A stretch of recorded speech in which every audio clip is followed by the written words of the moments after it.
কম্পাসকে তার বন্ধুর হাতে হাত দিতে দেখে বিহান বলছে, এইসব কি অসভ্যতা হচ্ছে এখানে? তোমরা কি কলেজে পড়াশোনা করতে আসো না এই সমস্ত করতে আসো? বিহান তখন বলছে, বুঝতে পারছো না না, ওর হাতটা ছেড়ে দাও। কম্পাসকে বলছে, সব সময় মুখে মুখে তর্ক করবে না, তুমি বোধহয় ভুলে যাচ্ছ তুমি কে। তুমি একটা স্টুডেন্ট আর আমি এই কলেজের মালিক।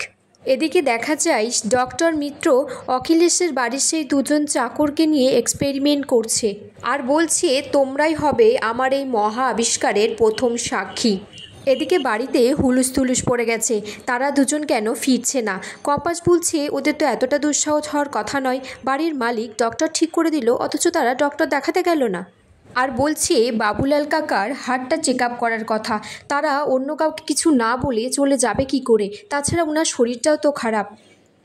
বিহান বলছে, তোমাকে বেশি গোয়েন্দাগিরি করতে হবে না, যাও তুমি সায়েন্স ফেস্টের জন্য প্রিপারেশন নাও। তখন অখিলেশ ডক্টর মিত্রকে ফোন করে বলে তাড়াতাড়ি কাজটা করতে, বাড়িতে অলরেডি তাদের নিয়ে অনেক চিন্তা আর হুলুস পড়ে গেছে। ডক্টর মিত্র বলছে, একবার যদি এই এক্সপেরিমেন্টটা ফেল করি আমি কিন্তু তোমাদেরকে বাঁচাতে পারবো না অখিলেশ, আর আমার এরপরে আরও মানুষজন লাগবে, সেটা মানসিকভাবে তৈরি থেকো। এদিকে ঋতজা এসেছে কম্পাসের কাছে, বলছে, কি করছিস মা?